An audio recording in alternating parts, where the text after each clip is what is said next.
भाई भोजन तो देखो तैयारियों में 1 घंटा लगता है और बनने में तो आधा घंटा लगता है। चावल में कुकर तो सीटी 10 मिनट के भीतर दे देता। हाँ या ना? अर्थ क्या हुआ? भोजन बनने में समय कम लगता है, भोजन बनाने की तैयारियों में समय, सब्जी काटो, पानी भरो, धुलो, ये करो। तो जो आप कर रहे हैं, सब्जी काट रहे हैं, धनिया काट रहे हैं, मिर्ची अदरक काट रहे हैं, ये सब भोजन बनाने का क्या है? अंग है। उसी प्रकार जब आप अपने पति से प्रेम करेंगे इस भाव से कि ये पति भगवान है, पत्नी से प्रेम करेंगे इस भाव से कि ये पत्नी में भी भगवान है, बच्चों से प्रेम करेंगे इस भाव से कि बच्चों में भगवान है, तो वो भी भक्ति का एक अंग कहलाया जाएगा, माना जाएगा। सर्वम खलविदम ब्रह्म, सब में ईश्वर है, इसलिए सबसे इस भाव से प्रेम करो कि सब में ईश्वर है। पत्नी में भी भगवान है, पति में भी भगवान है, बच्चों में भी भगवान है। आप जितने यहां बैठे हो मेरी मां, सबके भीतर भगवान है। तो हमें आपसे क्या करना चाहिए? भगवान मानकर प्रेम करना चाहिए। आप स्त्री हो, स्त्री से हम प्रेम कर रहे हैं, ये प्रेम तो गलत हो जाएगा। यदि मैं किसी स्त्री से प्रेम करूं तो स्त्री मानकर प्रेम करूंगा तो वो प्रेम गलत हो जाएगा। पर मैं उसे भगवान मानकर प्रेम करूं, जीव मात्र में कि ये ईश्वर है, भगवान मानकर प्रेम करेंगे तो वो प्रेम भगवान की प्राप्ति कराने वाला प्रेम बन जाएगा। इसलिए प्रेम तो परमात्मा का ही स्वरूप होता है। बस प्रेम करने वालों ये समझ लो कि तुम जिनसे प्रेम कर रहे हो उन्हें भगवान मानकर प्रेम करो। अच्छा, आपने कभी सत्यनारायण भगवान की कथा सुनी है कि नहीं? किस किसने सुनी? हाथ उठाओ। भैया आपने नहीं सुनी? सुनी। आपने जब सत्यनारायण भगवान की कथा करवाई थी तो पंडित जी आपके घर आए तो उन्होंने क्या किया? एक सुपारी में रक्षा सूत्र बांधा और रख दिया, ये कह करके गोबर उठाया, दाने पर रख दिया, ये कह करके ये गौर गणेश है। हाँ या ना? रखा था कि नहीं? सुपारी में कलावा बांध करके रख दिया। वो सुपारी थी और धागा था, पर पंडित जी ने कहा कि इसमें किसका भाव बनाओ? ये क्या है? क्या है? नारियल। अभी नारियल है, पर जब हम इसे आपके हाथ में देंगे तब ये नारियल बन के आपके हाथ में नहीं जाएगा, तब ये प्रसाद बनकर जाएगा। आपकी भावना बदल गई ना इसके प्रति। तब तक सुपारी थी, पर अब पंडित जी ने उसे गौर गणेश कहा है तो वो भाव बदल गया। अब वो गौर गणेश के रूप में हम देख रहे हैं। अभी तक वो सुपारी थी, पर भाव बदल जाने से वो भगवान हो गई कि नहीं? उसी प्रकार जिन्हें तुम स्त्री कह रहे हो उन्हीं में भाव बदल के यही भगवान है, इस रूप से प्रेम करो। थोड़ा सा भाव बदलना है तो आपकी हर क्रिया भक्ति मानी जाएगी। आपकी हर क्रिया क्या बन जाएगी? भक्ति के लिए जंगल नहीं जाना अलग से, हर काम को करते हुए। डॉक्टर मरीज को इस भाव से ना देखे कि ये मेरा कस्टमर है, ग्राहक है, मरीज है, इस भाव से देखे कि भगवान ही इस रूप में आए हैं। डॉक्टर जब हर मरीज को इस भाव से देखेगा कि भगवान ही इस रूप में है तो डॉक्टर का इलाज करना भी, मरीज देखना भी क्या बन जाएगा? भक्ति बन जाएगा कि नहीं? हाँ या ना? अरे पानी पानी होता है, पर पानी जब सालिग्राम भगवान के ऊपर से गुजरता है तो वही पानी चरणामृत बन जाता है कि नहीं? हाँ, दूध दही घी शक्कर शहद मिलाकर भगवान को स्नान कराने से वो बचा हुआ पदार्थ क्या बन जाता है? पंचामृत बन जाता है। पहले तो नहीं था पंचामृत। भगवान को नहाए बिना, नहवाए बिना कोई जल चरणामृत तो नहीं बनता। बाल्टी में रखा रखा तो चरणामृत नहीं बनता। जब भगवान से जुड़ जाता है तो हमारी आस्था, हमारी भक्ति कहती है कि अब ये पानी सामान्य पानी नहीं है, अब सालिग्राम भगवान को स्नान करा दिया है, लड्डू गोपाल जी को स्नान करा दिया है, अब बचा हुआ ये पानी क्या बन गया? चरणामृत। बस पानी तो पानी है, पर भगवान से जुड़कर वो पानी भी चरणामृत बन गया। उसी प्रकार स्त्री तो स्त्री है, पर उस स्त्री में भगवान का दर्शन, पति तो पति है, पर पति में भगवान का दर्शन करने से तुम भक्त कहलाओगे। यही भक्ति। बड़े बड़े ऋषि मुनि साधु संत भगवान को खोजने अलग से नहीं गए, उन्होंने कुत्ता बिल्ली पर भी भगवान का दर्शन किया। नाम सुना होगा, भक्त नामदेव। नामदेव जी नाम के एक भक्त थे। सर्दियों का समय था, घास की कुटिया बना रखी थी, उन्होंने बाहर चूल्हा बना रखा था, मांग कर लाते थे और अपने हाथ से रोटियां बनाते थे। हाथ वाली मोटी रोटी आपसे आती है कि नहीं? हाथ की रोटियां से आजकल ऐसी रोटी नहीं बनती, पहले बनती थी। नामदेव जी हाथ की रोटी बना रहे थे, सेक रहे थे और 5 रोटियां बना के उन्होंने रखी इस भाव से कि भगवान को भोग लगा दें, घी चपड़ के फिर भोग खाएं। तो वो घी की कटोरी लेने अंदर चले गए और घी की कटोरी लेकर जब तक आए तब तक तो कुत्ता रोटी दबा के भागा। सारी रोटियां कुत्ते ने मुंह में दबाई और कुत्ता भागा। संत नामदेव जी घी की कटोरी लेकर कुत्ते के पीछे दौड़ पड़े। प्रभु जी सूखी मत खाओ, आपने घी दिया है, आपका दिया घी है, घी चपड़ के खा लो। जब कुत्ते के पीछे दौड़ा, सब कह रहे हैं पागल हो गए हो, कुत्ते के पीछे क्यों दौड़ रहे हो? बोली आप तो कुत्ता समझ रहे हैं, पर हम तो रोटियां भगवान के लिए रखे थे, तो भगवान ही इस रूप में भोग लगाने के लिए रोटियां लेकर जा रहे हैं। जमाने को कुत्ता दिख रहा था, पर नामदेव को कुत्ते में हाँ जागी रही भावना जैसी, प्रभु मूरत देखी दिन तैसी। फर्क नहीं पड़ता कि ये स्त्री है, फर्क नहीं पड़ता कि ये पुरुष है, आप किस दृष्टि से देख रहे हैं इससे हमें मतलब है ना? आपका नजरिया इस वस्तु के लिए कैसा है? नजरिया आपका अच्छा, सब बढ़िया। इसलिए कहते हैं नजरिया बदलने की जरूरत है। उस कुत्ते से अंत में जिद किया नामदेव ने, ये भगवान है, तो जिद भक्त ने की तो कुत्ते से भगवान को प्रकट होना पड़ा था। नामदेव जी के लिए विठ्ठल भगवान प्रकट हो गए कुत्ते से। अर्थ क्या है? आप भी विश्वास से कह दो कि ये स्त्री भगवान है, तो भगवान को इस स्त्री से ही प्रकट होना पड़ जाएगा। अरे प्रहलाद ने विश्वास से कह तो दिया था कि इस खंबे पर भगवान है, तो खंबा तोड़ के निकले कि नहीं? यदि वो खंबा चीर कर प्रकट हो सकते हैं, तो आपके पति और आपकी पत्नी से क्यों नहीं प्रकट हो सकते? बस वो प्रेम भगवान है, इस भाव से प्रेम हो। बस बात समझ में आई कि नहीं? इसलिए पति पत्नी का प्रेम भी भगवान की प्राप्ति करा सकता है, पर तब जब पति को पत्नी भगवान की दृष्टि से देखे और पति भी पत्नी को भगवान की दृष्टि से। जब आपकी दृष्टियां ऐसी हो जाएंगी तो आपके घर के सारे फसाद ही समाप्त हो जाएंगे, झगड़े ही मिट जाएंगे, सारी झंझट मिट करके और आपका जीवन स्वर्ग बन जाएगा। ऐसी अनुभूति होगी कि आप तो किसी स्वर्ग में रह रहे हैं। हाँ या ना? इसलिए रिश्तों की अहमियत समझिए। सब में भगवान का दर्शन कीजिए। छोटी छोटी बातों में नाराज मत हुआ, घर में झगड़े फसाद मत किया करो, नहीं तो पश्चाताप, सिर्फ पश्चाताप। अभी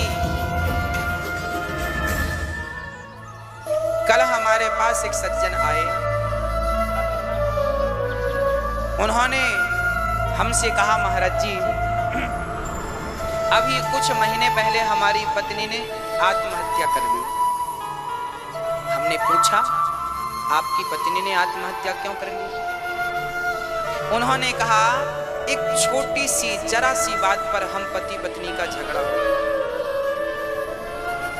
पति ने कहा कि गलती मेरी ही थी, गलती मेरी थी, और मेरी पत्नी ने मुझे अपनी गलती सुधारने का मौका भी नहीं दिया। बहुत प्यार करता था अपनी पत्नी से, मेरा बेटा भी है। अब वो बच्चा, उसकी क्या गलती थी? उसे तो माँ का भी प्यार चाहिए था, पिता का भी प्यार चाहिए, पर अब तुम्हारी छोटी सी लापरवाही से आत्महत्या कर ली उस स्त्री ने। इसलिए मेरी माँ आपसे प्रार्थना है, छोटी छोटी बातों में आत्महत्या ना किया करो। सबके लिए है, स्त्री पुरुष के लिए। थोड़ा गंभीर बनो। गलतियां हुई हैं, चलो झगड़े सबके घर पे होते हैं, पर अपने थोड़ा धैर्य रखो। मुझे विश्वास है कि आज झगड़ा हुआ है तो 2-4 दिन में अपने आप ठीक भी हो जाएगा। थोड़ा मौका तो दो, तुरंत नहीं कदम उठा लो, पति से झगड़ा हुआ आज ही मर जाएंगे। मर जाओगी तो क्या होगा? कल को आपका पति पश्चाताप करेगा, अरे कम से कम उसे माफ तो किया होता। माफ करने के लिए भी तो मुझे जिंदा रहना पड़ेगा कि नहीं? हाँ या ना?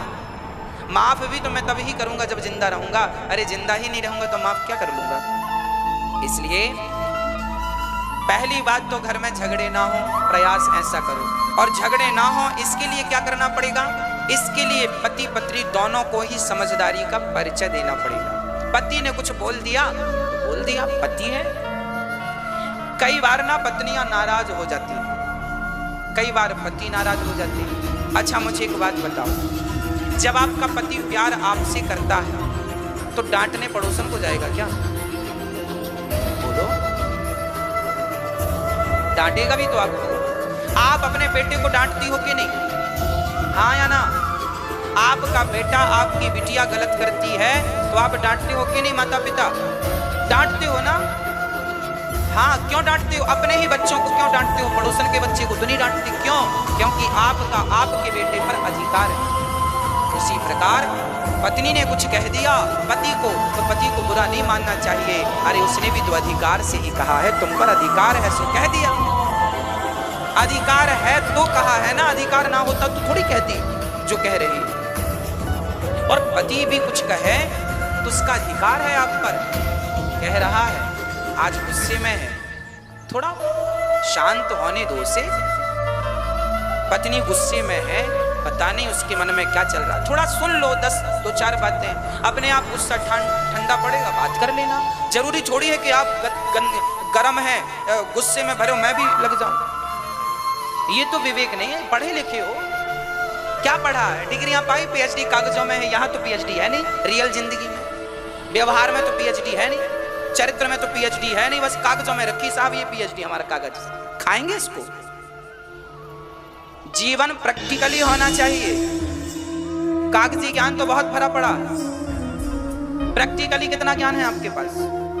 प्रैक्टिकली जीवन कैसा है आपका? प्रैक्टिकली जीवन ठीक नहीं है, पर डिग्रियां बहुत बड़ी हैं आपके घर में, सड़ रही हैं। डिग्रियां कागजों में ना हो मेरी प्रार्थना, व्यवहार में डिग्रियां दिखें। हमारी विद्या कैसी है? विद्या ददाति विनयम। जो व्यक्ति माँ बाप के पांव छू रहा है, जो बड़ों के सामने झुक रहा है, वो भले 5वीं तक पढ़ा हो पर वो पीएचडी वाले से श्रेष्ठ है, क्योंकि उसने झुकना सीखा है। और पीएचडी करने वाला अपने माँ बाप को प्रणाम नहीं करता तो आग लगे ऐसी पीएचडी में। है कोई अर्थ उस पीएचडी का?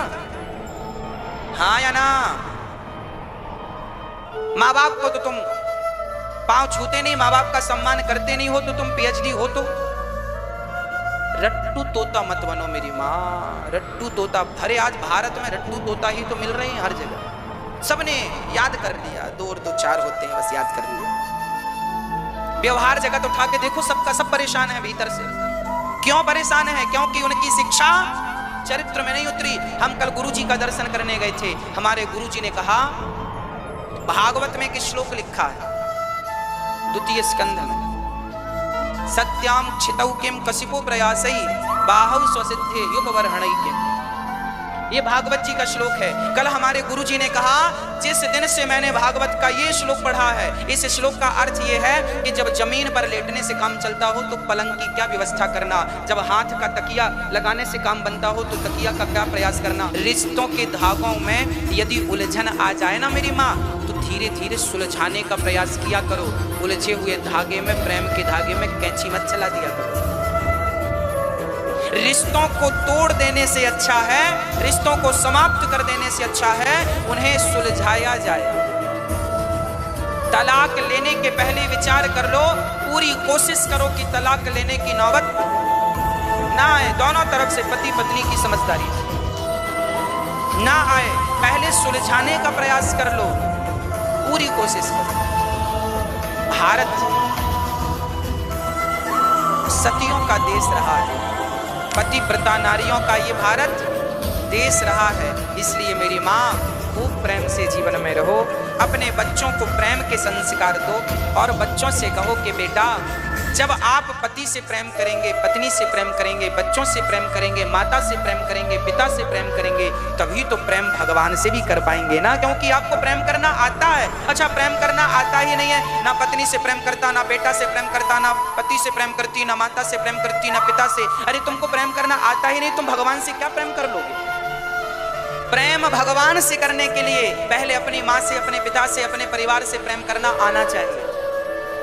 तुलसीदास जी ने भगवान से बाद में प्रेम किया था, पहले अपनी पत्नी से प्रेम किया था। पत्नी के लिए चढ़ गए ना, उनके घर पे सांप चढ़ रहा था तो सांप को पकड़ के चढ़ गए। पत्नी ने बाद में कहा, वो तो पत्नी ने कहा कि जितना प्रेम हमसे करते हो इतना भगवान से करते तो कल्याण हो जाता। पत्नी की ये बात ने बाबा तुलसी को बैरागी बना दिया है। इतनी सी बात है। इसका अर्थ यह हुआ कि जो प्रेम करना जानता है, अब आप पत्नी से प्रेम करते हैं तो पत्नी से प्रेम करते हैं, बात अच्छी है। अब पत्नी की जगह भगवान को, मैं पहले कह चुका हूं, पत्नी में भगवान का दर्शन करो, पत्नी में भगवान को देखो तो वो प्रेम भगवान से हो जाएगा। तो प्रेम भगवान से यूं ही तो होगा, कोई अलग से थोड़ी मंदिर में जाके प्रेम करना होता है। अरे दुनिया में हर चीज की शिक्षा है, बताओ प्रेम करना कहां सिखाया जाता है? प्रेम करना तो मां सिखाती है बच्चे को, और छोटा सा बच्चा जन्म लेता है, मां की छाती पे आता है तो धीरे धीरे वो अपने आप प्रेम करना, सच कहता हूं, प्रेम भगवान ही सिखाकर भेजते हैं। वो प्रेम भगवान का दिया है जो तुम्हारे पास है, जो तुम पत्नी में, परिवार में खर्च कर रहे हो, एक्चुअली ये प्रेम परमात्मा ने दिया है, इसलिए परमात्मा का दिया प्रेम चलो परमात्मा के लिए समर्पित करते हैं। भगवान मैं सबको जानकर प्रेम करते हैं। प्रेम किसने? अच्छा बताओ, जब हमारा जन्म हुआ था, हम 1 साल के थे तो माता से प्रेम करना जान गए थे कि नहीं? हाँ या ना? हाँ या ना? माँ की गोद मिल जाती थी तो चुप हो जाते थे, कोई जबरदस्ती गोद में लेता था तो रोने लगते थे कि नहीं? मतलब हम माँ से प्रेम करना सीख गए थे। 1 साल के थे मेरी माँ, आप तब से माँ का प्रेम करना सीख गए थे। छोटे से थे, 1 साल से भी कम के, तब माँ से प्रेम। अरे प्रेम करना तो माँ ने थोड़ी, भगवान ने सिखाया है। प्रेम की शिक्षा प्रेम के गुरु परमात्मा है। यदि प्रेम के गुरु परमात्मा है तो आओ वो प्रेम उन्हीं से करते हैं जिन्होंने सिखाया। जमाने से प्रेम मत करना, और करना भी तो भगवान मानकर करना। वो प्रेम गलत हो जाएगा जब आप किसी को स्त्री मानकर, पुरुष मानकर, सामान्य, ये सामान्य प्रेम है, ये प्रेम नहीं है, ये केवल वासनाएं।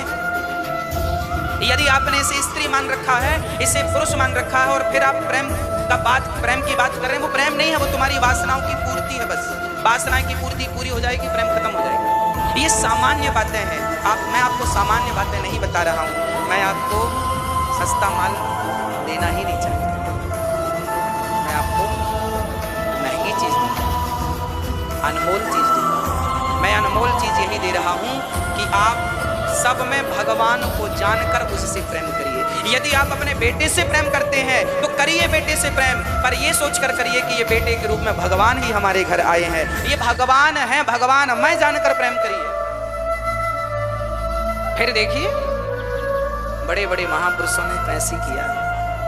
हाँ, इसलिए नारी का एक ही धर्म है, एक पतिव्रत रहे जगत में सब व्रत है।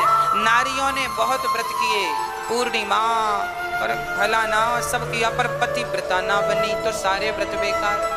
पति को ब्रह्मा मानो, पति को विष्णु मानो, पति ही सब कुछ है। जैसे माता सीता अपने पति की सेवा, जैसे माता अनुसुईया अपने पति की सेवा, जैसे राधा केवल कृष्ण और दूसरा कोई नहीं, ऐसे नारी सिर्फ अपने पति के लिए, केवल पति हो, केवल पति। ऐसी स्त्री जो अपने पति से अत्यधिक प्रेम भगवान मानकर करती है, वो नारी सच्ची पतिव्रता, वह इस लोक में भी सुखी होकर परलोक में भगवान का नित्य धाम प्राप्त करती है। ऐसी नारी पतिव्रताएं नारी है। जो नारी अपने पति के अतिरिक्त किसी पर पुरुष को ना देखे, वो नारी पतिव्रता। जो नारी पति की आज्ञा को भगवान की आज्ञा मानती हो, वो पतिव्रता नारी है। जो पति में भगवान का दर्शन करती है, वो पतिव्रता है। इसलिए वो नारियां श्रेष्ठ मानी जाती हैं। जैसे घर से बाहर निकलते ही गाय का दर्शन हो जाए तो गाय को दाहिने लेना चाहिए।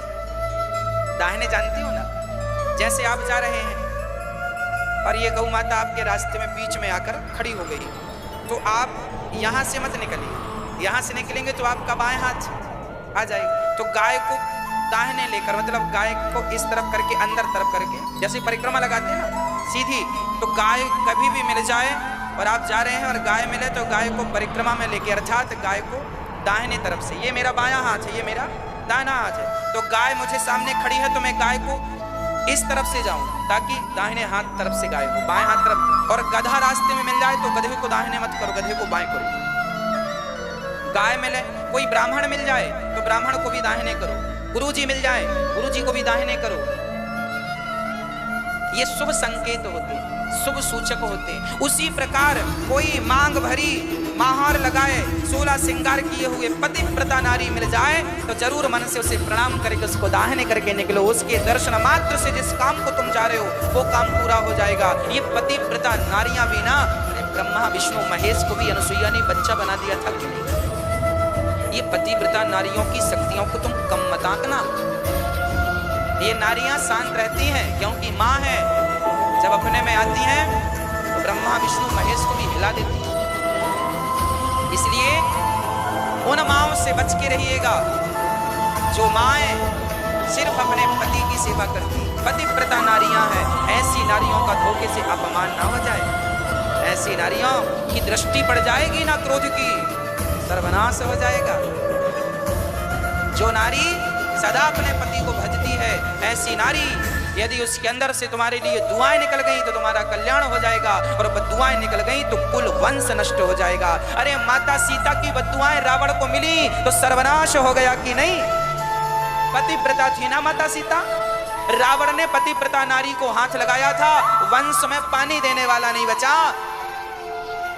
माता दुशासन ने हाथ लगाया था द्रौपदी को, द्रौपदी पतिव्रता नारी थी, हाथ लगाया, समूल नष्ट हो गया कि नहीं? पतिव्रताओं नारियों को तुमने यदि उंगली से टच भी कर लिया गलत निगाहों से तो सर्वनाश तुम्हारा भगवान भी नहीं रोक पाएंगे।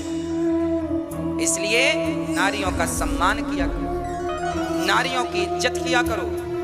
कुछ लोग कहते हैं नारियां पांव की पनही है, पनही अर्थात जूती। अरे भाई, नारी पांव की जूती नहीं है, नारी तो हर पुरुष के सिर की पगड़ी है। क्यों? अरे नारी वो पगड़ी है जो तुम्हारे वंश को, तुम्हारा बेटा, तुम्हारा वंश बढ़ेगा कब? जब नारी तुम्हारे बच्चे को अपने गर्भ में जगह देगी तो जो तुम्हारा वंश बढ़ाने वाली है, तुम्हारा वंश बढ़ेगा, तुम्हारे बच्चे तुम्हारे पितरों को तर्पण देंगे, पिंडदान करेंगे, भागवत सुनवाएंगे, उनकी गति होगी। अरे तुम्हारे पितरों को भी पानी देने वाली नारी ना हो, नारी ही है। नारी ना हो तो गर्भ ना हो, और गर्भ ना हो तो हमारा और तुम्हारा जन्म ना हो। तो जिस नारी ने तुम्हें अपने पेट में 9 महीने रख के दूध पिलाया है वो पांव की जूती कैसे हो सकती है? वो नारी तो सिर की पगड़ी है, वो तो समाज की कुल की शोभा है, नाक है। पर कुछ मूर्ख लोग नारी को पांव की जूती समझते हैं। नारी सिर का ताज होती है।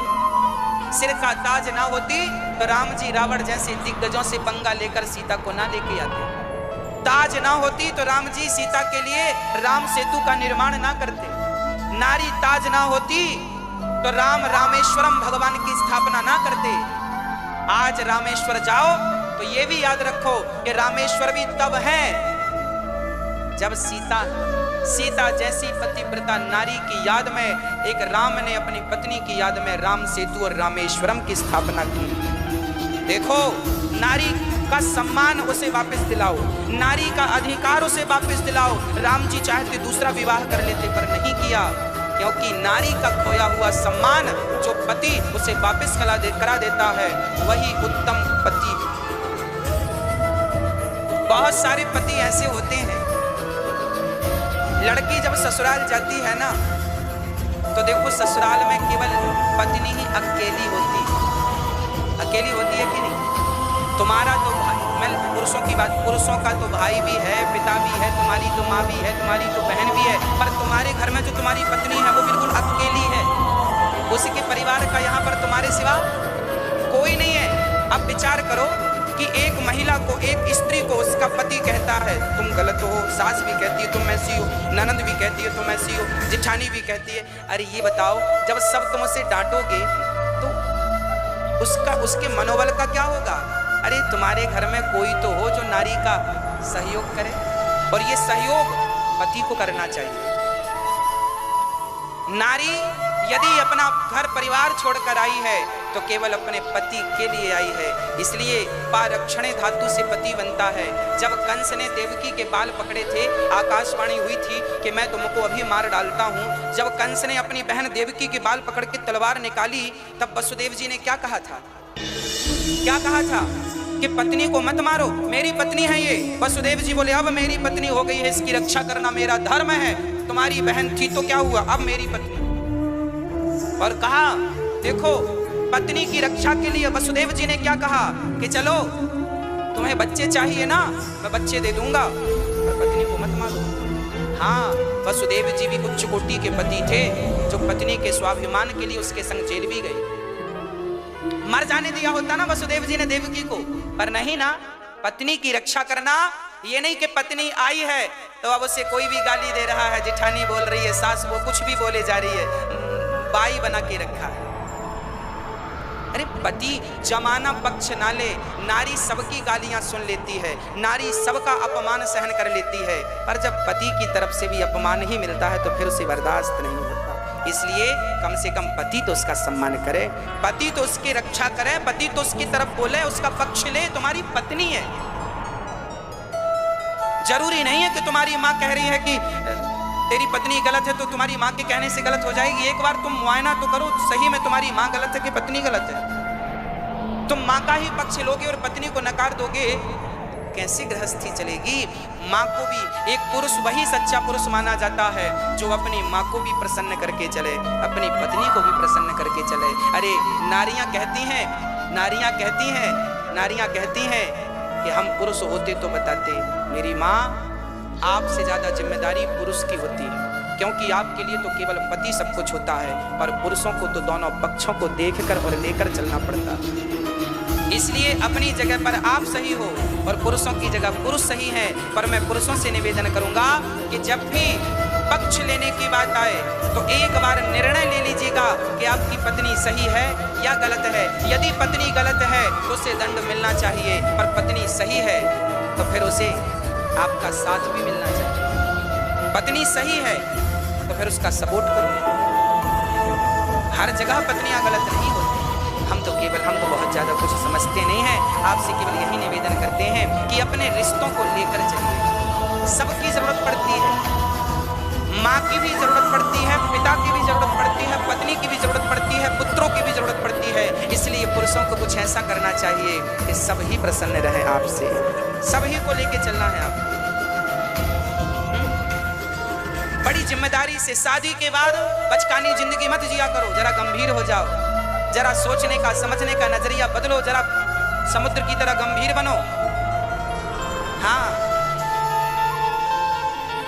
कई बार मैं देखता हूँ पुरुष लोग पत्नियों को ही डांटते रहते हैं, पत्नियां गलत है, पत्नियां काहे की गलत है, तुम भी देखो कहाँ तुम गलत हो, तुम ठीक करो अपनी गलतियां।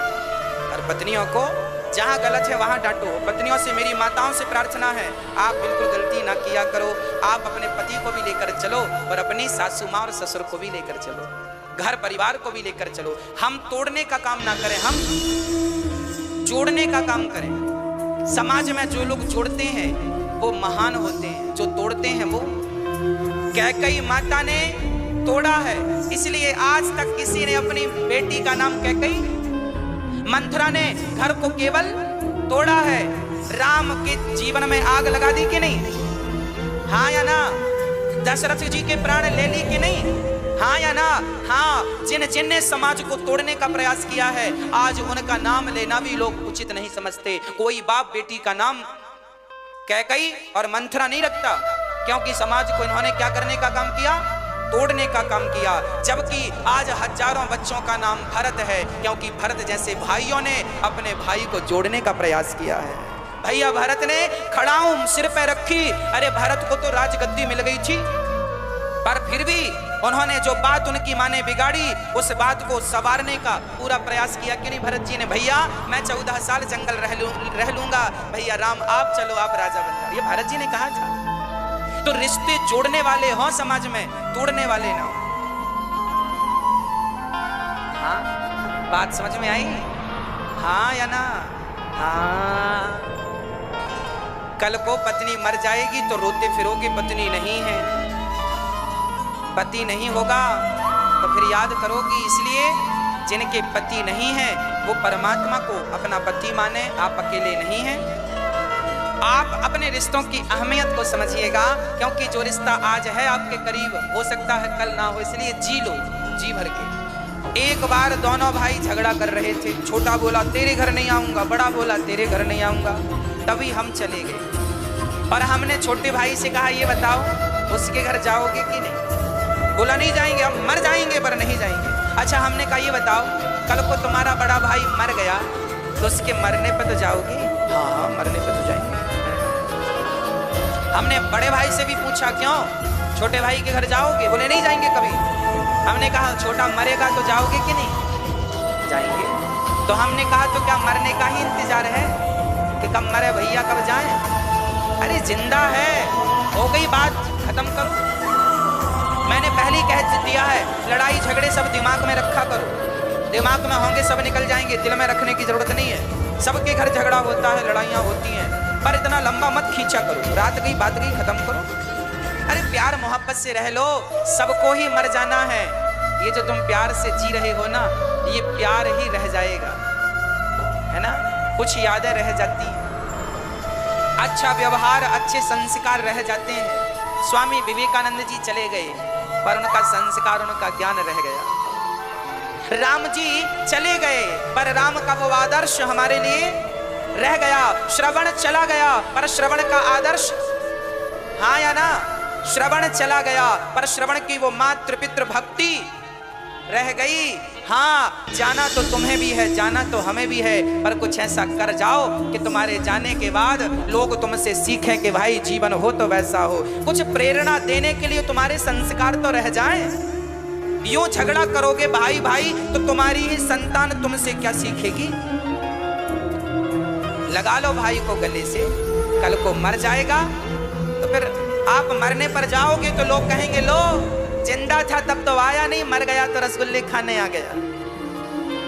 हाँ, तो आप भी अपने भाई के रसगुल्ले खाने मत चले जाना। अभी जिंदा है, गले लगाओ भाई को।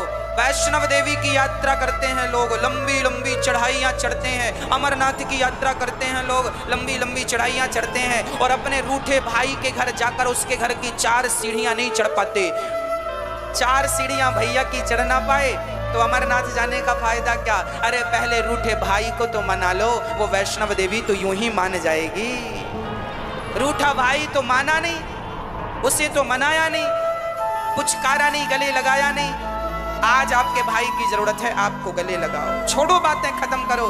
बड़े हो तो बड़प्पन दिखाओ, गले लगाओ छोटों को। राम जी ने बंदर भालुओं को भी गले लगाया कि नहीं? क्योंकि वो बड़े थे, यही बड़प्पन है।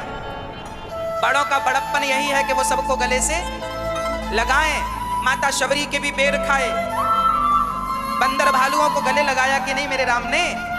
हाँ या ना? फिर तुम क्या राम से भी बड़े बनना चाहते हो? तो क्यों नहीं गले लगाते रूठे भाई को? बड़ा वही जो गले लगाए सबको, और छोटा वही जो लक्ष्मण की तरह सदा सेवा में रहे। छोटा है तो भैया के शरण में जाने से नुकसान क्या है? एक सासू मां मरने लग गई, यमराज जी से कहा यमराज जी रुको, हम अपनी बहू से कुछ कहना चाहते हैं। एक सास अपनी बहू से क्या कहती है? आप भी सास बनोगी और जब मरोगी तो अपनी बहुओं से यही अपेक्षा रखोगी, यही कहोगी। क्या कह रही है ये समझना कि आपकी सास ही बोल रही है। सास कहती है कि मैंने अपना धर्म निभा दिया, अब परिवार की अखंडता को बचाना बहू अब तुम्हारी जिम्मेदारी है। तो बहू को ये जिम्मेदारी निभानी चाहिए कि नहीं मेरी माँ? हाँ या ना? आज की बहुएं निभाती हैं, जो निभाती हैं उन्हें प्रणाम करता हूँ। पर आजकल ना अपनी सासू माँ की जिम्मेदारी कोई नहीं निभाता, लगभग जो निभाती है उन्हें प्रणाम। आप चाहो मेरी माँ तो घर में झगड़ा ना हो, देवरानी जिठानी का प्रेम से रहा करो, सासू माँ की सेवा किया करो, बड़ों का आदर किया करो। बड़ों का आदर, बड़ों का सम्मान हमें दीर्घजीवी बनाता है। सुखमय जीवन हमारा होता है कब? जब बड़ों का आशीर्वाद हमारे मस्तक पर होता है। इसलिए सासू माँ की सेवा किया करो। आज हम समाज में देखते हैं कि बहुत सारी सासू माँ, बहुत सारी बूढ़ी माएँ अकेली बना बना करके रोटियां खाती हैं। उनकी बहू, उनके बेटे ये तक नहीं देखते कि माँ ने आज कुछ बनाकर खाया होगा कि नहीं। दीपावली आई तो बहू ने घर को चारों तरफ दियों से रोशन कर दिया, बेटे ने लक्ष्मी की पूजा कर ली, पर उस बेटे को कौन समझाए कि तेरी माँ ही लक्ष्मी थी, वो भूखी मर रही है, बुढ़ापे में अलग बनाकर खा रही है, और तू यहाँ लक्ष्मी का पूजन कर रहा है। क्या तेरी माँ की नाराजगी से क्या ये लक्ष्मी माता प्रसन्न होंगी? अरे भैया, इंसानों में भगवान को देखा करो। जिसने इंसानों में देखना शुरू कर दिया है उसे पत्थर में भी भगवान दिख जाएंगे, और जिसने इंसानों में भगवान को नहीं पहचाना वो पत्थर में क्या पहचानेगा। इसलिए पहले इंसानों में अपनी माँ भगवान है, इस रूप से देखो उसे। बूढ़ी माँ है तो रोटी दे दो प्यार की। बच्चा काम धाम से आए, जितने पुरुष लोग सुन रहे हैं, आप अपने बेटों को भी कथा सुनवाया करो। नहीं सुनवाओगे तो कल को रोना पड़ेगा, फिर मत रोना कि हमारे बच्चे सेवा नहीं करते। अभी सुनवाओगे लड़कपन में तो संस्कार बनेंगे। संस्कार बनाइए बच्चों के। आप अपनी बूढ़ी माँ के चरण दबाइए, काम से आइए तो 2 मिनट माँ के पास बैठिए, हाल चाल पूछिए, सब ठीक है। आजकल बच्चे अपनी माँ का हाल चाल भी नहीं पूछते। बहुएं बहुत सारी ऐसी हैं जो बूढ़ी माँ को रोटी तक नहीं देती, रोटी नहीं देती, सास जिंदा रहती है तब, और सास मर गई तो फ्रंट में बैठ बैठ के रोती हैं। बहुत सारी बहुएं बाल्टियों से आंसू बहाती हैं। एक बहू बार बार बेहोश होके गिर रही थी, ऐसे ये वही बहू है, सास जिंदा थी, गिलास भर पानी नहीं पिलाया, और अब सास मर गई तो बेहोश होती है। कितनी बड़ी नाटकबाज है। सास जिंदा होती, यदि तुमने उसे पानी भी पिला दिया होता तो, प्यार के तो शब्द कह दिए होते तो कुछ दिन और जिंदा होती, पर प्यार के शब्द तो कहे नहीं, कभी उसे हृदय से लगाया नहीं। मर गई तो रोने के लिए फ्रंट पे बैठी, फ्रंट पे भी इसलिए ताकि आने वाला पहले हमको ही देखे कि देखो सास के मरने का सबसे ज्यादा दुख किसी को, जबकि वो अंदर से फूल ही नहीं समा रही है। ठीक मर गई, अंदर से फूल ही नहीं समा रही और बाहर से माजी माजी माजी। ऐसे लोग भी समाज में हैं। इसलिए सासू माँ की सेवा किया करो, अपने अपने माता पिता की, बड़े बुजुर्गों की सेवा किया करो। बुलावा कभी भी आ सकता है, हम और आप कभी भी जा सकते हैं, पर हमारे और आपके द्वारा की गई अच्छाइयाँ हमारे जाने के बाद भी जिंदा रहती हैं। हाँ या ना? कबीरा जब पैदा भये, सुनना, कबीरा जब पैदा भये जग हंसे हम रोए। हम रो रहे हैं, सब हंस रहे हैं, छोरा हुआ छोरा हुआ। हम हंसे, इतने अच्छे बन के मरना कि तुम्हारे लिए लोग कहें आज धरती से एक महापुरुष चला गया। ऐसी बातें आपके लिए हो, ये ना हो कि ठीक मरा। इसलिए अच्छा करना, समाज के लिए जितना अच्छा कर सकते हो उतना अच्छा कर लेना। अच्छा, आज मैं आपसे एक छोटा सा सवाल पूछूंगा। यहाँ पर अन्न क्षेत्र चलता है, आप लोग देखते हैं, आपको संतुष्टि मिलती है कि नहीं? आप लोगों ने देखा कि नहीं? अच्छा लगता है आपको? यहाँ अन्न क्षेत्र चलता है, हजारों लोग रोज प्रसाद पाते हैं, प्रेम पूर्वक पाते हैं। अच्छा, भोजन भी आप लोग करके देखते हैं, भोजन में कोई कमी तो नहीं रहती? आप लोगों ने भोजन किया कि नहीं अन्न क्षेत्र का? ऐसा तो नहीं कि अन्न क्षेत्र में बंटना है इसलिए हम घटिया बनवा रहे हो, ऐसा तो नहीं। आप खा के देखते हैं ना, आप खा के देखा करो। कोशिश यही रहती है कि आप अपने घर पे भी इतना बढ़िया प्रसाद ना पाते होंगे जितना ये दास ये चाहता है कि अन्न क्षेत्र में सबको मिले। कोशिश यही है, आगे हरी इच्छा।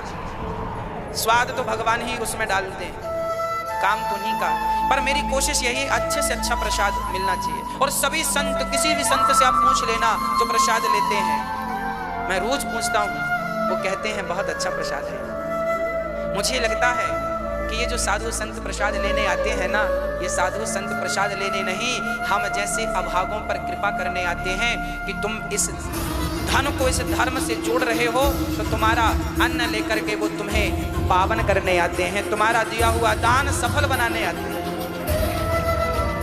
वो ले ही ना भोजन तो बताओ हमारे करने का अर्थ क्या निकलेगा? कोई ले ही ना तो हमारे देने का अर्थ क्या रहेगा? इसलिए हम ये ना सोचें कि वो साधु और संत हैं, हम ये सोचें कि भगवान ही इस रूप में हम सबकी सेवाओं को स्वीकार करने के लिए आते हैं। भगवान डायरेक्ट नहीं खाते। मेरी माँ, एक बात बताओ, गर्भवती माँ के अंदर जो बच्चा है उसके पेट में, उसको निमंत्रण पर बुलाना है तो कैसे बुलाओ? आज हमारा मन है कि हम उस बच्चे के भोजन में उसको बुलाएं जो माँ के अभी पेट में पल रहा है, तो बताओ उसको कैसे हम बुलाएंगे? उसकी माँ का निमंत्रण कर दो, उसकी माँ खाएगी तो उसके पेट में अपने आप चला जाएगा। जैसे माँ का खाया बच्चे के पेट में अपने आप पहुंच जाता है, ऐसे न दीन दुखी साधु संतों का खाया भगवान के पेट में अपने आप पहुंच जाता है। भगवान कहते हैं कि भक्तों की रक्षा करना तो मेरे बाएं हाथ का खेल है, और बाएं हाथ में भी एक छोटी सी उंगली का खेल है। भगवान के लिए ये सब काम बड़े नहीं हैं। ये सिद्ध करना चाहते हैं कि आप यदि, अच्छा, जब इंद्र ने मूसलाधार पानी बरसाया ब्रज पर, तो सारे ब्रजवासी घबराए और ब्रजवासी भागकर कहाँ गए? भगवान की शरण में, और भगवान से कहते हैं कि नाथ आप ही हमारी रक्षा करो। जब भगवान से कहा कि रक्षा करो, तब भगवान ने रक्षा की, नहीं तो भगवान ने रक्षा, बस आपको एक बार कहना पड़ता है मेरी माँ। इसलिए भगवान से रोज कहा करो कि हे नाथ मेरी रक्षा करो। जब आपको कोई चीज सताए, अच्छा आपको किन किन से भय है, डर है, बताओ? आपको किन किन लोगों से डर है, भय है, बताओ जल्दी से। किन किन से आप भयभीत हैं? आप अपनी रक्षा किन से करवाना चाहते हैं, ये बताओ। हाँ, पहले हमें ये तो पता चले कि आपके दुश्मन कौन है। अच्छा, आपके दुश्मन के बारे में हमें पता चलेगा तो फिर हम उनसे रक्षा आपकी करवाएंगे। अच्छा, आपके दुश्मन कौन है? आपका दुश्मन कौन है? मैया, ओ मेरी माँ, भैया जी आपके दुश्मन कौन है? चलो, आप लोग बड़े भोले हैं, अभी कुछ नहीं बोलेंगे, हम बोल के बताते हैं। हमारे सबसे बड़े दुश्मन हैं हमारी वासनाएं, हमारी इच्छाएं, काम हमारा दुश्मन है। तो भगवान से कहा करो कि हे प्रभु, ये काम देवता हमें बड़ा परेशान करते हैं, बड़ा सताते हैं, इनसे हमारी रक्षा करो। क्रोध से रक्षा कर, हमें क्रोध बहुत सताता है, क्रोध बार बार आ जाता है और हमारी बुद्धि को भ्रष्ट कर देता है। तो भगवान से प्रार्थना करो कि हे नाथ, ये क्रोध हमें बड़ा परेशान करता है, हे प्रभु मेरी रक्षा इस क्रोध से करो। मैं क्रोध को नहीं जीत सकता, पर भगवान से प्रार्थना तो कर सकता हूँ कि नाथ इससे मुझे बचाओ। कि आप जीत लेंगे क्रोध को? जीत लेंगे क्या? हाँ, अरे जीत नहीं सकते तो प्रार्थना तो कर लो रोज। ये हमारे दुश्मन है, आपका ध्यान इन दुश्मनों पर नहीं। ये सबसे बड़े दुश्मन है हमारे, काम, क्रोध, लोभ। हे नाथ, हमारा लोभ मिटता ही नहीं है। हे नाथ, आप ही हमारी रक्षा करो, इस लोभ से हमें लोभ ने परेशान कर रखा है। जब 1000 रुपए थे तब हम 10,000 को रोते थे, 10,000 हैं तो 1 लाख को रोते हैं, 1 लाख हैं तो 10 लाख को रोते हैं, 10 लाख हैं 1 करोड़ को रोते हैं, 1 करोड़ हैं 10 करोड़ को रोते हैं, 10 करोड़ हैं 1 अरब को रोते हैं। रोना तब भी था जब 1000 थे, और रोना तब भी है जब 1 करोड़ है। रोना तब भी नहीं मिटा था जब 1000 थे, रोना तब भी नहीं मिटा जब 1 करोड़ थे। तो भगवान से प्रार्थना करो कि प्रभु आप ही हमारा रोना मिटा सकते हो, और रोना तब मिटेगा जब ये लोभ समाप्त होगा, और ये भगवान ही समाप्त कर सकते हैं। हमारे वश का तो नहीं, हमने तो बहुत कोशिश कर ली, बहुत हाथ पांव मार लिए, पर जाता ही नहीं। आपका क्या विचार है? बात सही है या गलत है? हाँ, अच्छा आप ये बताओ, आप 2010 में परेशान थे कि नहीं? आप चाह रहे थे ना 2010 में कि हमारे पास पैसे आ जाएं तो ये काम कर लें। अच्छा, हम सरल समझाते हैं, सच्ची बताना, जितने यहाँ बैठे हैं और जो टीवी पर सुन रहे हैं, मैं सबसे प्रार्थना करके पूछ रहा हूँ, आप सभी बताना, मेरी माँ, भैया जी, दादाजी, सब बताना, 2010 में आपके पास जितना पैसा था, आज 2021 में उससे ज्यादा पैसा आपके पास है कि नहीं? हाँ या ना?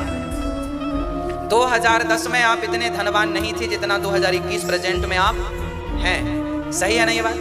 मतलब 2010 से 2021 तक आपकी स्थितियां बहुत बेहतर हुई हैं। हमारा भारत सुधरा है, हमारा भारत मजबूत हुआ है, संपन्न हुआ है। पर मुझे एक बात बताओ, जब आप 2010 से 2021 में पहुंचे तो आप काफ़ी पैसे वाले हो गए, पहले कम थे ज़्यादा हैं अब। पर मुझे एक चीज़ तो कॉमन लगी कि 2010 में भी आप रो ही रहे थे और 2021 में भी आप रो ही रहे हैं। हाँ या ना? हाँ या ना? तो जब 2010 में रो रहे थे और 2021 में भी रो रहे हो, तो जो बीच में तुम्हारे पैसे बढ़े, उस बढ़ने का अर्थ क्या निकला? खुशी कब आएगी आपको? आप मुस्कुराएंगे कब? आप हंसेंगे कब? खिलखिलाएंगे कब? प्रसन्न कब रहेंगे? तारीख पता हो तो बता दो, हमें नोट करा दो। 2010 में भी भगवान बड़ा नुकसान, और 2021 में भी, जबकि उससे ज्यादा, फिर भी भगवान ठीक नहीं है, सब चल नहीं रहा। देखो, जिसको रोना होता है ना, वो कहीं ना कहीं से रोने का बहाना ढूंढ ही लेता है, और जिसे हंसना होता है वो हंसने का। इसलिए ये जिंदगी तो तुम्हें रुलाएगी, पर तुम्हें इस रुलाने वाली जिंदगी में भी कहीं ना कहीं हंसने का बहाना खुद को ही ढूंढना पड़ेगा, और बहाना ढूंढ के खुद को ही हंसना पड़ेगा। आप ये मत सोचा करो कि 2022 में सब बढ़िया हो जाएगा, 2023 में सब बढ़िया, 2010 से 2021 आ गया, सब बढ़िया है आपके जीवन में, फिर भी रो रहे हैं लोग, फिर भी परेशान हैं लोग, क्योंकि आपके पास हंसने के बहाने तो नहीं है, पर रोने के लाख बहाने।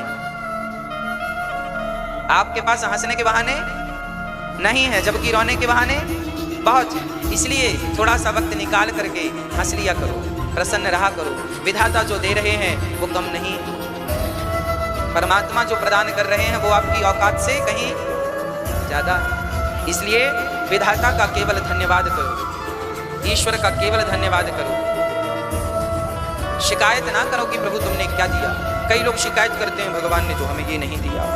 कई लोग भगवान से शिकायत करते हैं, शिकायत कर, अरे राम राम, क्यों शिकायत करते हो? जो तुम्हें मिला है कम नहीं, कम नहीं। मैं कैसे समझाऊं? कुछ चीजें समझा ही तो नहीं सकता ना मैं हनुमान जी होता तो छाती फाड़ के दिखा देता, पर क्या करूं, मैं हनुमान नहीं। हनुमान जी ने समझाया, यदि वो समझाते शब्दों से, मेरी मजबूरी समझिएगा आज आप। हनुमान जी को राम जी ने मोतियों की माला दी, सीता जी ने मोतियों की माला दी, ये हनुमान जी तुम गले में पहन लो। हनुमान जी ने मोती निकाले, दांत से कट कट करके तोड़ने फेंक दिए। सीता जी ने कहा, बेटा ये तो मैंने प्रदान किया, तुमने फेंक दिया। तब हनुमान जी ने कहा, माँ वो तो अच्छा है कि आपने दिया है, पर इस मोती में मेरे राम नहीं, मुझे नजर नहीं आया। इसलिए जिसमें राम ना हो वो मेरे काम का, वो कितना भी महंगा हो, जबकि वो बेशकीमती था।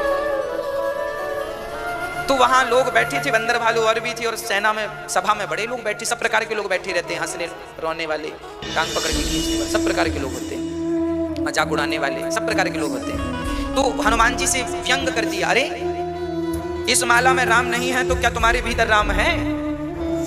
अब हनुमान जी चुप हो गए। अच्छा, हनुमान जी ये कहते कि हाँ मेरे भीतर राम है, तो कह देने से यकीन कौन करता?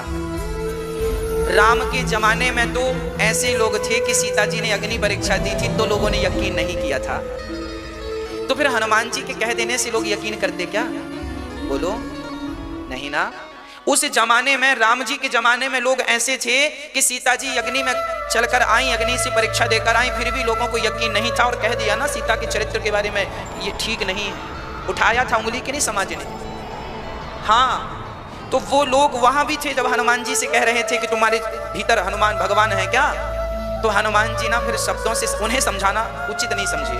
हनुमान जी को लगा मैं कहूंगा कि हैं तो ये मानने को तैयार नहीं, क्योंकि तो सीता की नहीं मानी, सीता ने अग्नि परीक्षा दी, उससे नहीं माना लोग। फिर तब हनुमान जी ने क्या किया? कहा नहीं, सीधा उन्होंने अपनी छाती फाड़ दी। यूं, काश मैं भी हनुमान होता तो मैं भी अपनी छाती फाड़ के आपको बताता कि देखो, इस संसार में केवल भगवान का नाम सत्य है, बाकी ये प्रपंच संसार सब मिथ्या है। एक परमात्मा की शरण में चले जाओ तो बेड़ा पार संभव है, नहीं तो जन्म और मृत्यु के इस चक्र में पड़े रह जाओगे। कितनी बार मेरा जन्म हो चुका है, कितनी बार आपका जन्म हो चुका है। इसलिए जो भी किया करो, अच्छा या बुरा, सब भगवान को सौंपते चलो। हे प्रभु, मैंने आज 1000 रुपए दान किए हैं, उसका जो भी पुण्य है आपके चरणों में। हे भगवान, आज मैं जा रहा था, मेरे पाँव के नीचे 10 चींटियां मर गईं, उनका पाप हे भगवान आप चाहें तो माफ करें, नहीं तो उस फल में भोगने को तैयार हूँ। देखिए गलती सबसे होती है, एक बार उसे स्वीकार कर लिया जाए। यदि स्वीकार कर लिया जाए तो खत्म हो जाती है। भाई बेटे ने गलती की और एक बार कान पकड़ के सॉरी कह दिया तो माँ बाप को हल्का लगता है कि नहीं, चलो बेटे ने स्वीकार तो किया, दोबारा नहीं करेंगे। बस जैसे आप सॉरी बोल देते हैं तो गलतियां खत्म हो जाती हैं, हाँ या ना। उसी प्रकार जब हम लोग पाप करते हैं और पाप करने के बाद यदि भगवान से क्षमा मांग लें और फिर से वो दोबारा गलतियां ना दोहराएं तो भगवान उन गलतियों को क्षमा कर देते हैं। ऐसा जीवन जीना चाहिए। एक परमात्मा के सिवा दूसरा ना आपका कोई संगी है ना मेरा कोई संगी है। कान खोल के सुनो, फिर से बोल रहा हूँ, छाती फाड़ के बता सकता तो मैं बताता। एक परमात्मा के अतिरिक्त, एक कृष्ण के सिवा, एक राम के अतिरिक्त इस संसार में तुम्हारा हितैषी कोई नहीं, कोई नहीं है। अब तुम उन राम को, उन भगवान को छोड़कर भले तुम जमाने का हाथ पकड़ो, इसलिए विधाता ने 2 हाथ दिए हैं। एक हाथ परिवार के लिए दिया है कि परिवार को पकड़ के रखना, ये भी तुम्हारी जिम्मेदारी है। बच्चों का, पत्नी का, पति का, परिवार का जिम्मेदारियां निभाना, बच्चों को संस्कारी बनाना। पत्नी तुम्हारे लिए घर पे है तो उसकी जिम्मेदारी पूरी करना। एक हाथ से माँ बाप की सेवा करना, बच्चों को संस्कार देना, परिवार को थाम के रखना, पर ये दूसरा हाथ सदा भगवान के लिए बढ़ा रहे कि प्रभु आप इस हाथ को पकड़ लीजिए, मैं आपको कहाँ ढूंढता फिरूंगा, आप मुझे थाम लीजिए। भगवान के लिए, धर्म के लिए, परमार्थ के लिए दूसरा हाथ सदा आपका तैयार रहे, यही इस जीवन की सार्थकता है। विधाता ने 2 पांव दिए हैं, कभी सोचा है आपने क्यों दिए 2 पांव? एक पांव दे देते तो भी तो काम बन जाता, पर 2 पांव दिए हैं। एक पांव से संसार के लिए चलो, माँ बाप, पति पत्नी, बच्चों के लिए चलो, पर दूसरा पांव सदा तीर्थ यात्रा के लिए तैयार रखना, सदा भगवान के दर्शन के लिए तैयार रखना, यही 2 पांव की सार्थकता है। 2 आंख भगवान ने इसलिए दी, एक आंख भी देते तो काम बन जाता। 2 आंख इसलिए दी ताकि एक आंख से आप अपनी पत्नी को, पुत्र को, परिवार को, मकान, दुकान, व्यापार, बिजनेस को संभालें, देखें, पर दूसरा नेत्र, दूसरी आंख सदा बिहारी जी के दर्शन के लिए लालायत रहे, सदा बिहारी जी का चिंतन करती रहे। दरस बरस बिहारी जी को यहाँ बिठा लो। बिहारी जी भी काले हैं पर आपकी आंखों की पुतली भी काली है, तो बिहारी जी को आंखों में बसा लो। इसलिए विधाता ने 2 आंखें दी। कान 2 क्यों दिए? इसलिए दिए हैं, एक कान से पत्नी की, पुत्र की, परिवार की, घर परिवार की, बिजनेस की सुनो, सबकी सुनो, पर दूसरा कान सदा कथा के लिए रिजर्व रहे, सदा कथा के लिए ये कान तैयार रहे, जहां भी कथा हो छोड़ो मत। दूसरा कान कथा के लिए, एक कान संसार के लिए। बांट दो ना। 2 बेटे होते हैं तो आप 50-50 कर देते हैं कि नहीं? तो फिर यहां भी तो विधाता ने 50-50 दिया। और आपको ये भी बता दूं कि परमात्मा ने शरीर को 2 भागों में ही डिवाइड किया, इसलिए पैरालाइसिस, लकवा की शिकायत आती है तो एक अंग में लकवा लगता है, क्योंकि शरीर 2 भागों में डिवाइड है, हाँ या ना। लकवा जब भगवान ना करे किसी को लगे, ये बीमारी ना हो किसी को, पर जब देखने को मिलता है तो यही देखने को मिलता है, पैरालाइसिस एक अंग को अटैक करता है, एक अंग में हावी होता है, एक किसी भी अंग में हो सकता है। मतलब शरीर को परमात्मा ने 2 भागों में डिवाइड करके बनाया, जोड़ दिया है 2 करके, 1 कर दिया। दिखने में तो एक है पर शरीर हमारा 2 भागों में डिवाइड है, हाँ या ना। क्यों? एक हाथ पत्नी के लिए था, परिवार के लिए था, पुत्र के लिए, दूसरा हाथ दान, पुण्य, धर्म, सेवा, दूसरा पांव दान, तीर्थ यात्रा, भगवान की कथा के, और एक पांव व्यापार, बिजनेस के। कान 2, एक कथा के लिए, एक परिवार के लिए। अच्छा, अब समस्या तो यहां आकर खड़ी हो गई कि दिल कितने हैं? दिल कितने हैं आपके? आंख 2, कान 2, हाथ 2, पांव 2, दिल कितने हैं? अब ये दिल किसे दोगे आप? 2 थे तो हमने बंटवारा कर दिया भाई, 2 थे तो बंटवारा हो गया, 1 है, अब वो किसे दोगे? दिल किसे दोगे? हाँ, किसके दोगे? भगवान को। फिर पत्नी कहेगी हमें दिल नहीं दिया, पति कहेगा हमें दिल नहीं दिया, प्यार नहीं करते, तो फिर क्या करोगे? आपका पति आपको प्यार करता है कि नहीं? हाँ या ना?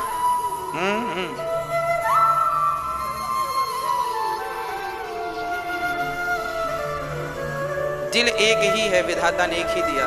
अब आप कहेंगे महाराज जी दिल हम भगवान को दे देंगे, तो फिर बेचारे पति का क्या होगा, पत्नी का क्या होगा, बच्चों को भी तो थोड़ा सा प्यार करना पड़ता है भाई। गृहस्थी में तो देखो, एक गृहस्थ आदमी को सब करना पड़ता है, बच्चों को भी प्यार करना पड़ता है, बेटी को भी प्यार करना पड़ता है, परिवार में प्यार मोहब्बत से रहना पड़ता है ना? नहीं तो काम बनता नहीं है भाई। प्रेम के बिना तो सब फीका है, इसलिए हमें सबको देख के चलना है। सबको लेकर चलना, यही तो गृहस्थी है, नहीं बाबा जी ना बन जाते। तो एक दिल है। अब हम समस्या ये खड़ी हो गई, इसको किसे बांटें, पत्नी को, परिवार को, पुत्र को दें या भगवान को दें? इसका भी मेरे पास समाधान है, आप कहो तो बता दो। समाधान यह है कि जो दिल है हमारा, ये तो सदा भगवान का चिंतन करे। दिल भगवान को दो। दिल किसे दो? फिर परिवार को क्या दें? बोले परिवार को दिल में रखने की जरूरत नहीं, दिल में भगवान को रखो, पत्नी को, पति को, बेटी को, बेटे को, परिवार को दिल में मत रखो, इन्हें दिमाग में रखो। दिल अलग है और दिमाग अलग है, हाँ या ना?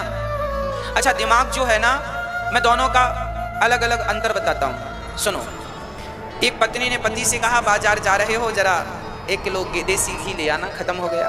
पति गए, बाजार से आ गए, पत्नी ने कहा घी, पति ने कहा हम भूल गए। दिमाग से निकल गई बात कहां से निकल गई? अक्सर लोग कहते हैं बात दिमाग से निकल गई, यही तो कहते हैं ना, आप लोग भी कहते हैं। प्रैक्टिकली बताओ हमें, आप प्रैक्टिकली बात करना हमसे, आप प्रैक्टिकली जीवन में यही तो कहते हैं कि बात दिमाग से निकल गई। आपने हमसे कुछ कहा, हमारे कहां से निकल गई? दिमाग से। जो बातें दिमाग में होती हैं, जो चीज दिमाग में होती है, वो आसानी से निकल जाती है। एक बहू मेरे पास आई, गुरुजी सास ने गालियां दे दी, हमने कहा निकाल फेंको। अरे दिल में लग गई, कैसे निकाले? कहां लग गई? हाँ, अब आप बताओ कि आपकी सास ने, आपकी जेठानी ने, आपके पड़ोसी ने 10 साल पहले आपको कोई बात बोली थी, वो बात आज तक आपको याद है कि नहीं? आपके भाई ने बोला था, आपके पड़ोसी ने बोला था, आपके पिता ने बोला था, आपके बेटे ने बोला था, आपके पति ने, पत्नी ने बोला था, आज तक याद है कि नहीं? क्यों याद है? क्योंकि उस बात को आपने कहाँ जगह दी है? हाँ जी, जो बातें दिल में होती हैं वो कभी समाप्त नहीं होती, और जो दिमाग में होती हैं वो जल्दी निकल जाती हैं। इसलिए परिवार को दिमाग में रखना, ताकि मरने के पहले परिवार निकल जाए। दिल में तो केवल भगवान को जगह देना, ताकि मरते समय भी परमात्मा निकल के ना भाग जाए। हे नाथ, मैं आपको कभी भूलूं नहीं। और ये तब संभव है जब परमात्मा को आप दिल से प्यार करेंगे, दिल में स्थान यहाँ देंगे। पर हम लोग उल्टा करते हैं, भगवान को दिमाग में रखते हैं और परिवार को दिल में रखते हैं। ये उल्टा हो गया, सीधा कर लो। परमात्मा दिमाग का विषय नहीं है, परमात्मा तो हृदय का विषय है, दिल का विषय है। इस ईश्वर को धड़कते हुए दिल में बिठाओ। नाथ, आप यहीं बैठो, ताकि हर धड़कन के साथ, हर श्वास के साथ मैं आपका चिंतन करता रहूं। एक पल, एक क्षण के लिए नाथ, मैं आपको भूलूं नहीं, क्योंकि मैं आपका ऋणी हूं। अच्छा, आप लोग भगवान के ऋणी हो के नहीं? मैं तो हूं भाई, आप लोग हो के नहीं? अच्छा, आप लोग क्यों ऋणी हो ये भी बताओ हमें। ऐसा क्या है आपके पास जिससे आप भगवान के ऋणी हो गए? बताओ क्या है?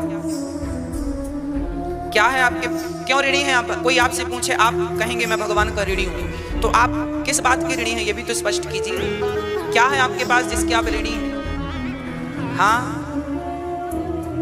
देखो, भगवान का ऋण हम पर यह है, सबसे बड़ा ऋण यह है कि भगवान ने हमें मनुष्य का तन दिया, धन दौलत दिया है, ये तो बहुत बाद का विषय है। पत्नी, पति, पुत्र, परिवार दिया है, ये तो बहुत आगे का सब्जेक्ट है। पहला विषय तो यह है, ईश्वर का इसलिए धन्यवाद करो क्योंकि उन्होंने आपको क्या दिया है? मनुष्य का तन। पहला धन्यवाद इसलिए कि उन्होंने आपको मनुष्य का तन दिया है। दूसरा धन्यवाद इसलिए कि मनुष्य का तन भी सुंदर दिया है, लंगड़ा नहीं बनाया, अंधा नहीं बनाया, बहरा नहीं बनाया, गूंगा नहीं बनाया। नहीं, मैं समाज में देखता हूँ बहुत सारे लोग पोलियो ग्रसित भी हैं, अंधे भी हैं, लंगड़े भी हैं, बहरे भी हैं, गूंगे भी हैं, पर विधाता ने आपको सबसे नवाजा है। हाँ, पहला धन्यवाद ईश्वर का इसलिए कि आपने प्रभु मुझे मनुष्य का तन दिया। मैं इस लायक नहीं था कि मैं मनुष्य बनूं, आप चाहते तो बंदर भी बना सकते थे, पर आपने कृपा करके मनुष्य का देह दिया। पहला धन्यवाद कि विधाता ने मुझे मनुष्य बनाया। दूसरा धन्यवाद कि विधाता ने मुझे आंखें दी, कान दी, पांव दिए, हाथ दिए, बुद्धि और विवेक भी दी रखी है थोड़ी सी। नहीं तो हम देखते हैं आजकल बच्चे, किसी का माइंड विकसित नहीं हुआ। कोई आज दिव्यांग बच्चों को आप देखते हैं कि नहीं? किसी का दिमाग ही नहीं है तो 25 साल के पर हरकत 2 साल के बच्चे जैसी। दिव्यांग बच्चों का कभी आपने दर्शन किया कि नहीं किया? फिर आप तो अच्छे हैं ना, मेरी हर बात समझ रहे हैं आप? आप अपने माइंड से भी बढ़िया हैं, बुद्धि से भी बढ़िया हैं। कहीं भगवान पागल बना देते, कुछ समझना होती तो ऐसी घूमते फिर।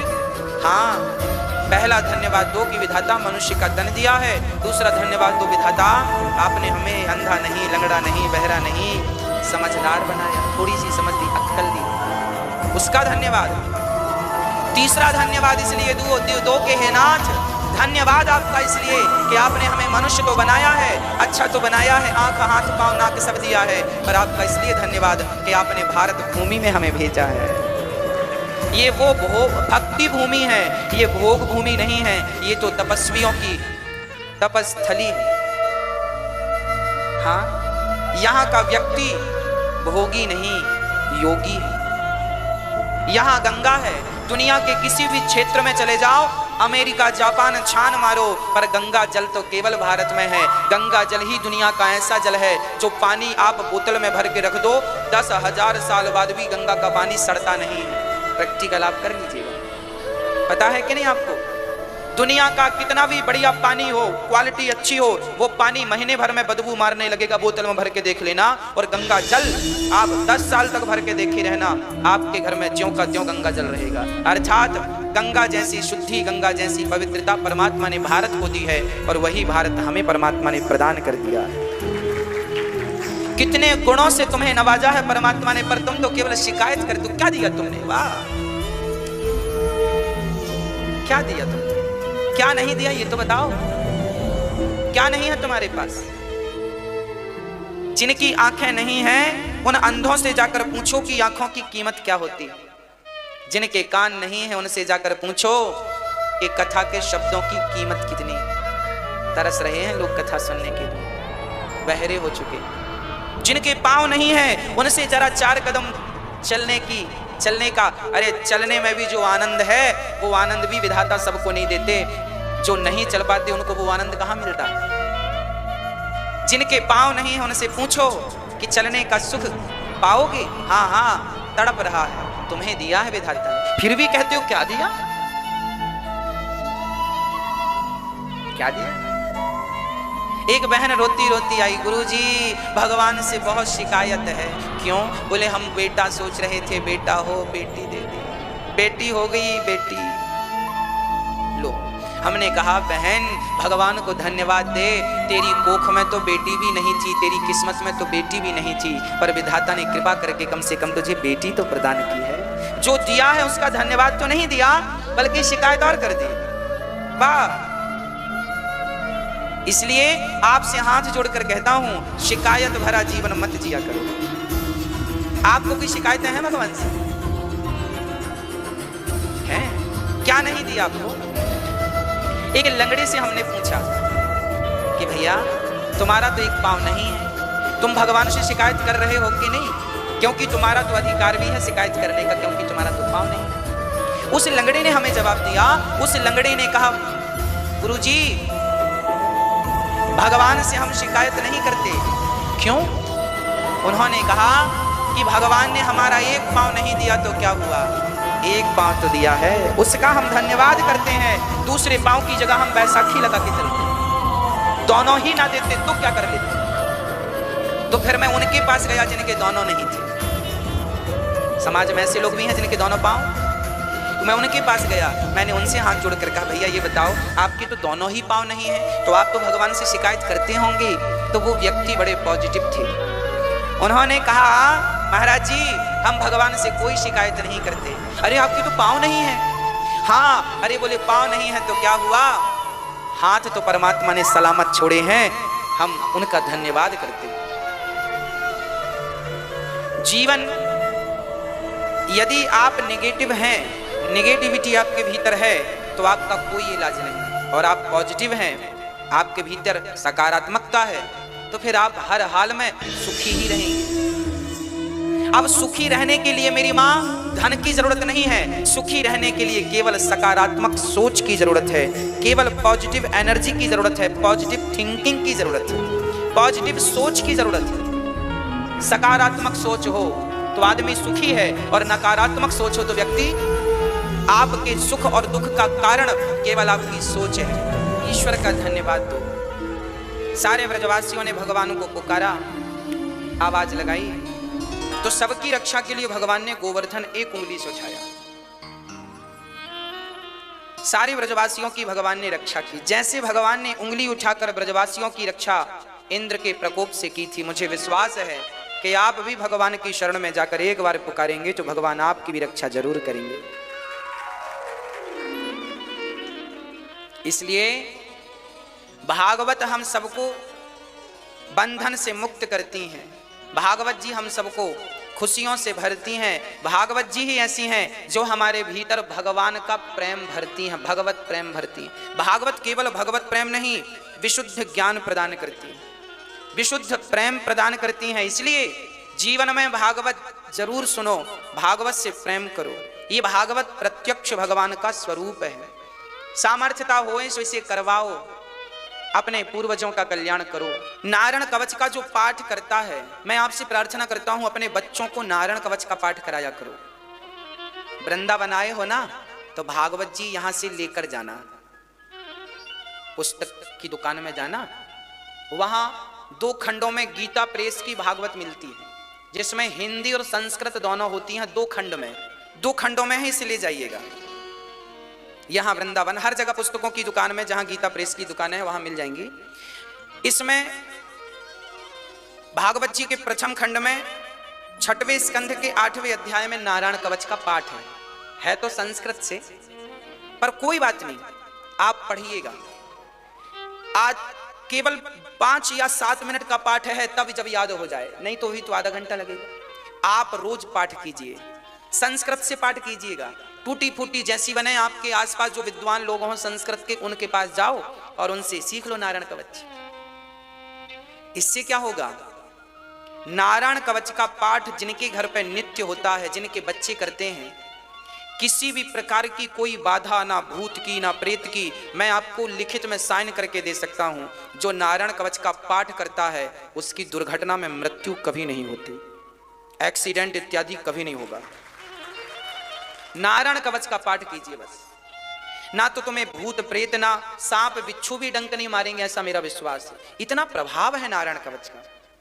पर करें तो अब बताओ, जंगल में हमारे ऋषि मुनि रहते थे कि नहीं? क्या सांप बिच्छू वहां नहीं थे? थे ना। पर वो नारायण कवच का पाठ करने से एक घेरा बन जाता है, सुरक्षा कवच बन जाता है। मैंने नारायण कवच अपने गले पर भी धारण कर रखा है, ये देखिए, ये इसके भीतर भोजपत्र में संपूर्ण नारायण कवच। नारायण कवच, नारायण कवच अपने बच्चों को पढ़ाइए, उच्च कोटि का पाठ है ये।